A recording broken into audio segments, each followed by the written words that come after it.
My father knew when he bought the house, this particular part of its history, he knew about right from the beginning. And that was that someone had been murdered in the house.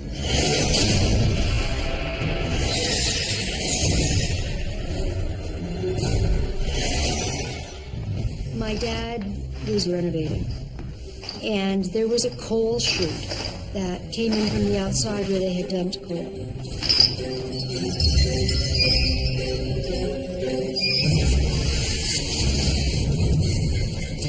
As scary as that basement is, there was no bad experiences down there for the longest time. And then after Dad found that key, these things started to happen.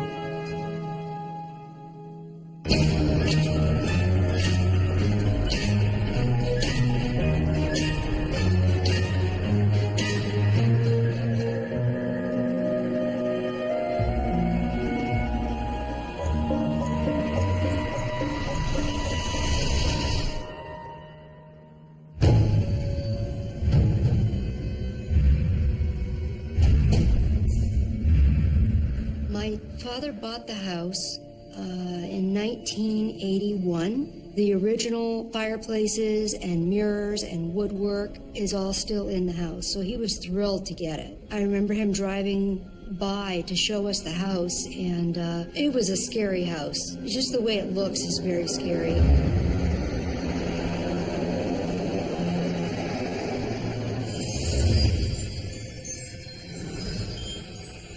Light and darkness. Its symbolism is ancient, archetypal, and cross-cultural. Our experts say darkness can mean despair, danger, and death. Light is its antidote. It's an image of salvation, safe and warm. Hello, I'm Lawrence Chow. Today in Ghostly Encounters, we meet Sophie Farrell, who says she grew up with two ghosts. One was darkness, and the other light. Sophie says she was frightened just looking at her new home, but she never imagined just how strange and scary it would get. Every other weekend we would go visit my dad. We were scared of the house. I was maybe 14 or 15 when he bought it, and my sister was 3 years younger than me, and we were scared of the neighborhood. We were scared of the house. My dad was very slowly renovating. When the lights would go out and it was dark and you just heard the big clock downstairs ticking, it was fairly scary. Pretty soon after he moved in, we started to experience just strange kinds of feelings at night after we'd go to sleep. First time I spent the night there, I was scared to death. We'd be lying in bed and feel someone stroking our hair, just gently, you know? But you could feel somebody over and over.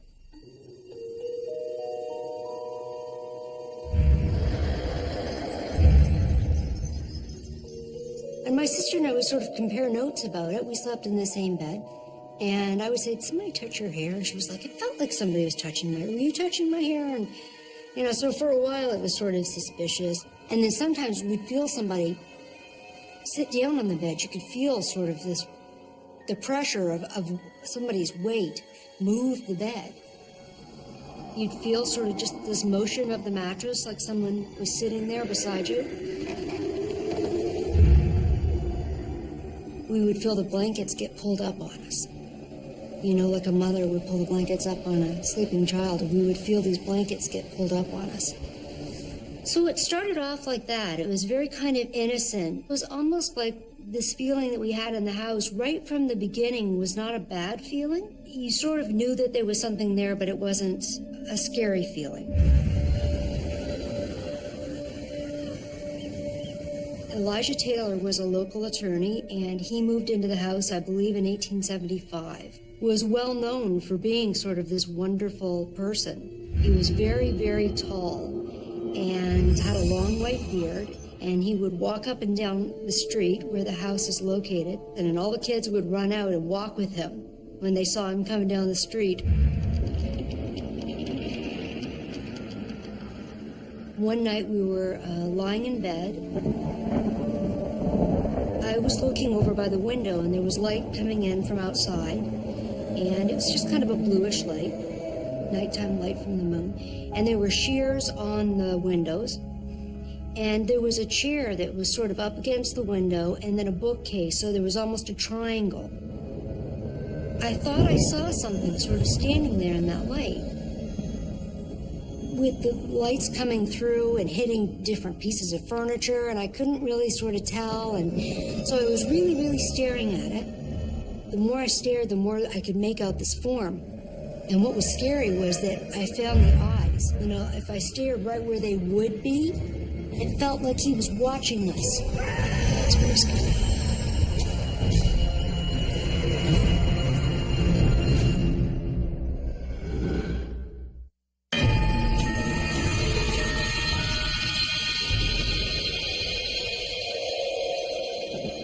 One night, I was lying in bed and I could see something in the shears. There were shears on this huge window, and I thought I could see like a form there. And what was scary was that I found the eyes. If I stared right where they would be, then I could finally see them. And the more I stared at them, the clearer they became, and the more I could see the figure of this person.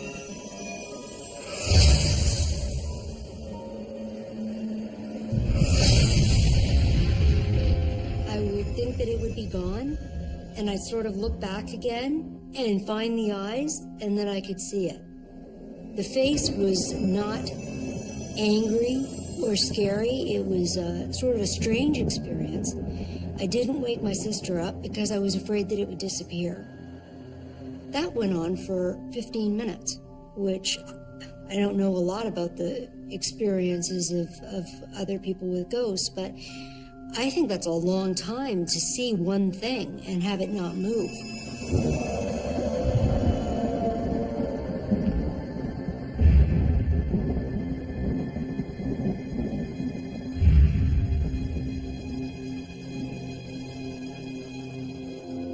The next day,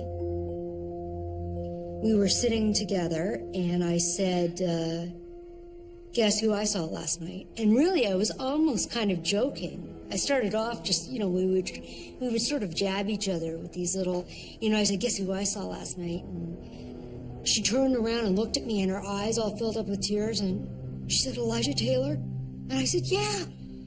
And I said, where did you see him? Where did you? And she said, he was behind the chair. He was right by the window. And I said, oh. And then we both were crying, because once we realized that it was a shared experience. After that, we knew that it was there, and we agreed that it was not a bad feeling. It was not a bad experience. He was not scary. We didn't get the feeling that he was trying to hurt us or cause any kind of harm, so we weren't afraid of him. My father had a party one night, and we had gone up to bed, and people always were wandering. You know, whenever there were people over, they always escaped the party and went off trying to see what was in the rest of the house. We heard somebody come up the stairs and thought that they were probably looking for a bathroom. And we heard doors opening.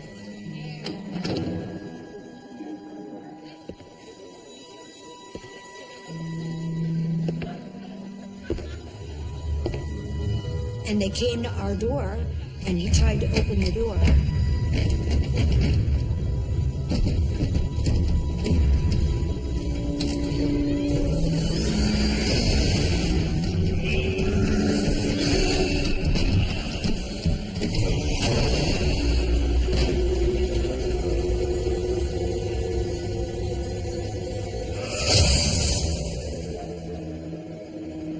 Two teenage girls People are downstairs drinking. Some guys upstairs wandering around. It was a little bit scary. Certainly you're in your nightgown in bed. You don't want somebody coming in. And he didn't let him in. Just that he would reveal himself to us, that he would just be standing watch while we were sleeping, the blankets being pulled up. It was a nice feeling, a fatherly or grandfatherly kind of a feeling. So we weren't scared of him at all. You sort of got the sense that he was very happy about the house being fixed up. I know he had to have loved the house, the work that went into it. It's very personal kind of a place. When my dad was trying to get the house, he went and found the Taylor family grave and told me this not that long ago, that he went and sat on the grave and said, "Mr. Taylor, Elijah, you have to help me. You have to help me get this house back because I want to bring it back. I want to save it, and it's just going to get bulldozed or it's going to get looted, and you know, your dream of this beautiful house will be gone." So he did get the funding for it, and we like to believe that Elijah played a little part in that. I know that he would have wanted somebody to come back and make a difference in that house and save it.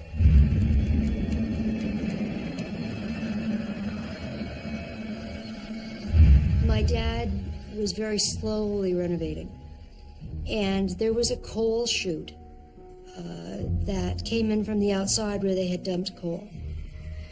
And my father knew when he bought the house, this particular part of its history, he knew about right from the beginning. And that was that someone had been murdered in the house.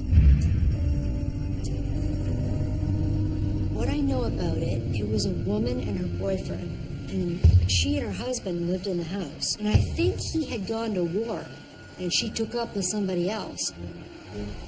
And when he came back, they killed him.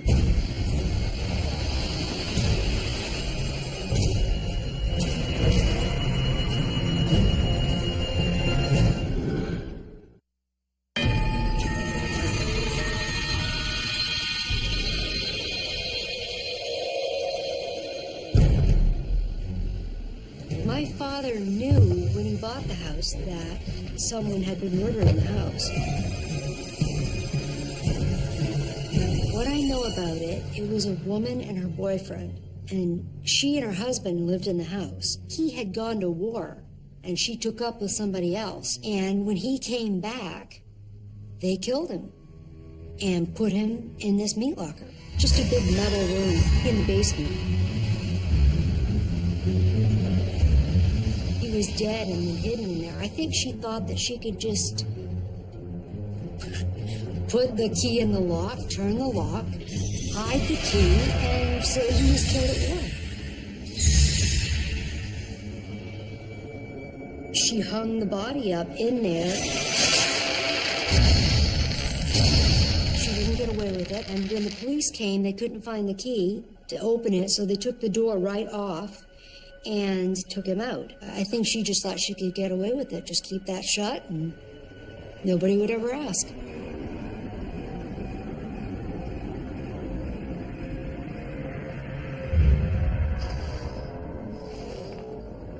My dad was renovating, and there was a coal chute that came in from the outside where they had dumped coal.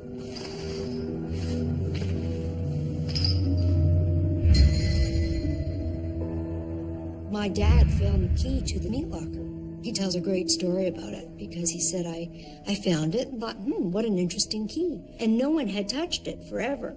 And he said he went to bed that night and literally sat up in the middle of the night and said, I know what that key opens. And he ran downstairs in the middle of the night and stuck the key in the door, big, huge metal door, and turned it.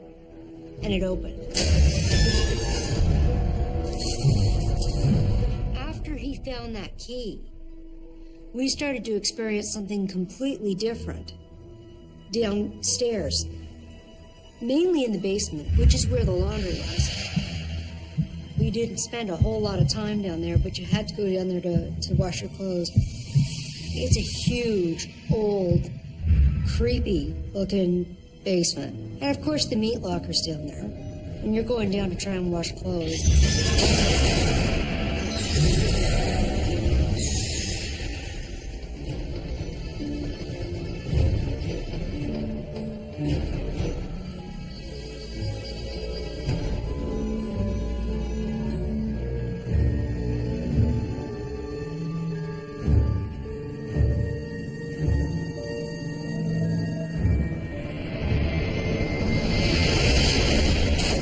Washing machine lid has slammed down on me many times.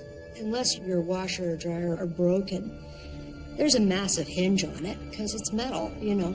And the washing machine, even with that heavy hinge, has slammed down on my hands so many times, mid-arm. I went through a couple of years where there was always bruises across here from this thing, you know. People are like, what is this going on with you? You know? And you're like, yeah, it's a ghost. And when I try and do laundry, it hurts me. And it wasn't even just me that it did that to. Thank goodness. I don't think it wasn't like, you're evil and I'm going to hurt you. It would hit other people as well. Yeah, there's somebody very angry in the basement. Very angry. I wish he would do some of the laundry while he's down there. Might as well help if he's going to take up space.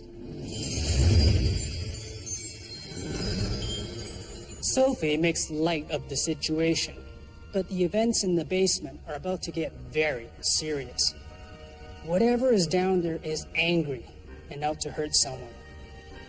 Sophie tells us that it's the key that unlocks a wrathful force in the basement. In the famous fairy tale of Bluebeard, his young wife defies him by using a key to open a forbidden door. She discovers a dungeon full of the decapitated remains of his previous wives and very nearly joins them.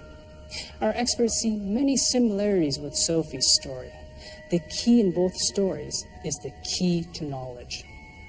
Bluebeard forbids his wife to use the key that reveals his murders, while the key in Sophie's story reveals the vengeful nature of a murder victim.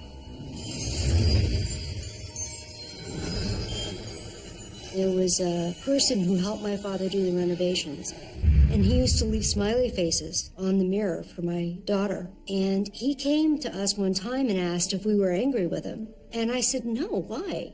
And he said, well, there's something written in the mirror. And I said, well, what's written in the mirror? And he said, well, come downstairs.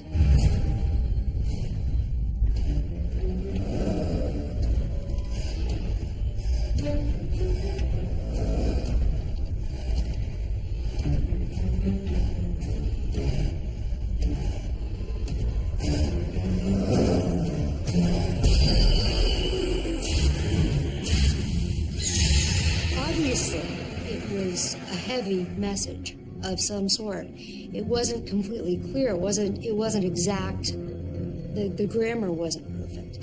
He'd be dead, but the message was there. It indicated that it was this person who had been murdered and put into this bucket. Naturally, we assumed when things started to happen down in the basement that it was this other person who had been killed in there. As scary as that basement is, there was no bad experiences down there for the longest time. And then after Dad found that key, these things started to happen.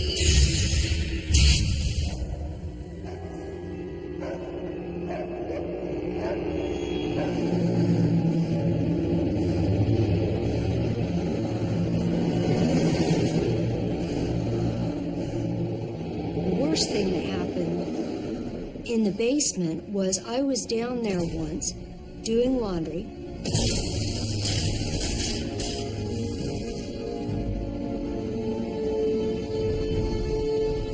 The lights went out. As soon as they went out, I was holding this basket and it felt like somebody came behind me and put their arms like this around me so that I couldn't move.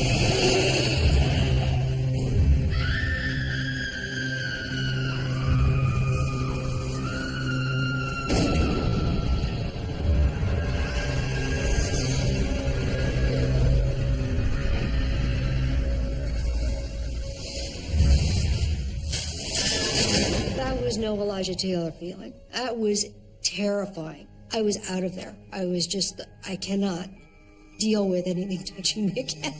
Or, how far can they go?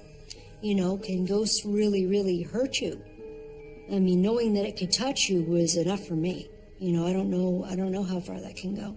So when I saw that I ran. Laundry on the ground. And after that, it was intimidating. Like, it was the worst thing to know they were clothes to be washed because you knew it was going to be a bad experience. Everybody tried to have somebody go downstairs with them when it was time to do the laundry. So I would say, I know. Before I went down the stairs, I would start saying, I know you're down here. I'm sorry you're dead. Just let me wash my clothes. But, yeah, I didn't laugh then, though. I was scared. It was scary. We saw Elijah Taylor one more time. We were in the garden helping my dad pull weeds. Saw up in the window, it would have been the same window that we had seen him from the inside. The curtain was pulled back and he was just standing up there. He was just watching us, and we were picking weeds. And it felt like he was watching us. Bit by bit, making changes, piece by piece. Keep working on this house. This is a good house. It'll take care of you if you take care of it. It took care of me. That was the real feeling that you got from him, that he was very happy that we were there and definitely proud, very proud that we were taking care of it and that it was going to be back the way that it had been in 1872, I hope he's still there. There's so many people in and out of the house now. There's not a whole lot of very quiet moments, You still get a sense that there's something going on in the house, but it's not as right in your face as it has been in the past. You just, you look, something's moved, you go, okay. It's still there, but it's not threatening anymore. It doesn't seem as threatening.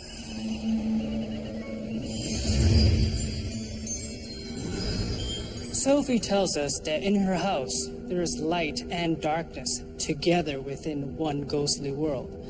Like many supernatural stories, the evil resides in the basement and the good on the bright upper level.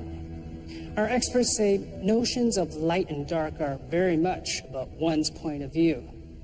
A person who sees the world as a bad place and who thinks there is no hope of anything better is someone who has a dark mind. On the other hand, a person who tries to find the good in everything is a person who is of the light. Do dark minds only see dark things? Will a person with a negative attitude see scary ghosts? Sophie tells us that over time, the ghostly activity in the house quieted down and that they are not as frightened as they once were. Has something in the house changed? Or was it the attitudes of the people who lived there?